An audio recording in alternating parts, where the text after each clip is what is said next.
3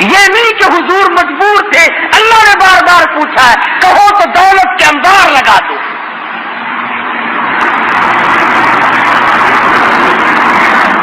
آج ہم پوچھو ان سے جو اہل بیت کی محبت کا دعویٰ کرتے ہیں، کس قدر دوڑے دوڑے پھرتے ہیں دولت کے پیچھے، نماز معاف ہے، روزے معاف ہے، اللہ کے قرآن کو نہیں مانتے، نبی کے فرمان کو نہیں مانتے۔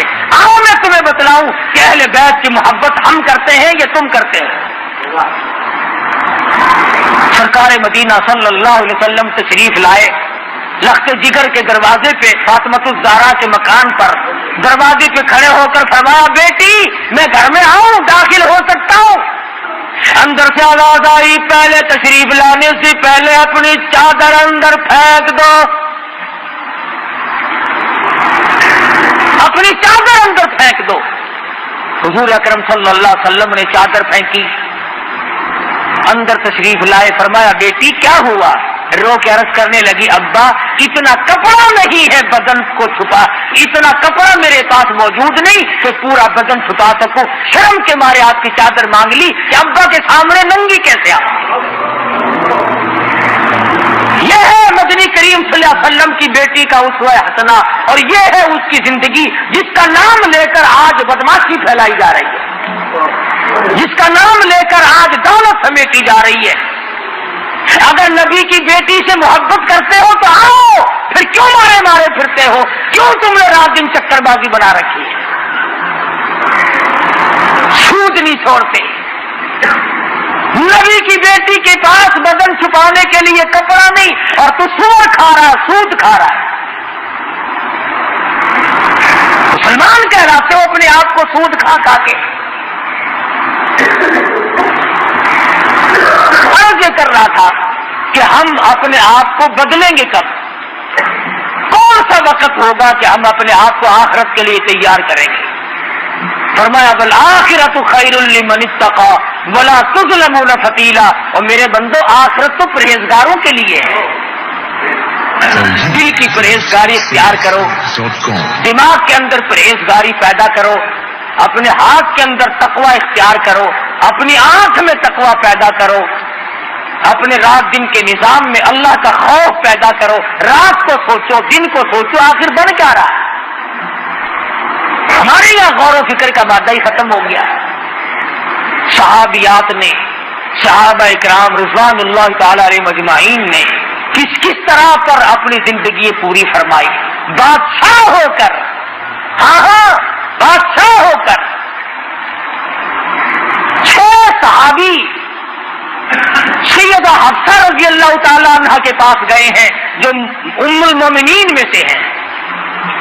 آخر الزماں پیغمبر حضرت محمد الرسول اللہ صلی اللہ علیہ وسلم کی گھر والی ہے، ہم سب مسلمانوں کی ماں ہے سیدہ حفصہ رضی اللہ تعالی عنہ، اور جا کے کہنے لگے کہ ہمیں تو ڈر لگتا ہے، ہمیں تو شرم آتی ہے، آپ اپنے ابا یعنی حضرت عمر سے کہیں کہ یہ پیوند والے کپڑے پہننے چھوڑ دیں، اب تو فتوحات بہت ہو گئی، اب تو اتنی تنگی نہیں رہی، دوسرے ملکوں کے وفد آتے ہیں، ہمیں شرم آتی ہے، ذرا کہو نا کچھ خرچ زیادہ کر لیا کریں۔ حضرت عمر رضی اللہ تعالی عنہ جب اپنی بیٹی کے یہاں تشریف لائے تو کہا ابا جان کچھ زندگی بدلو، کچھ رنگ ڈھنگ بدلو، اب تو الحمدللہ اللہ کا کرم ہے فتوحات ہو رہی ہیں، تمام مسلمان چاہتے ہیں کہ آپ اپنی حالت کو بدل لیں۔ فاروق اعظم رضی اللہ تعالیٰ عنہ رونے لگے، فرمایا حفصہ ان آدمیوں کے اگر تو نام بتا دے وہ آنے والے کون کون تھے، درے مار مار کر ان کے چہرے بگاڑ دوں گا۔ اے حفصہ تو خود بتا، امام الانبیاء صلی اللہ علیہ وسلم کا جب آخری وقت آیا، آپ کی وفات ہوئی، آپ کی موت آئی، کیسے کپڑے تھے؟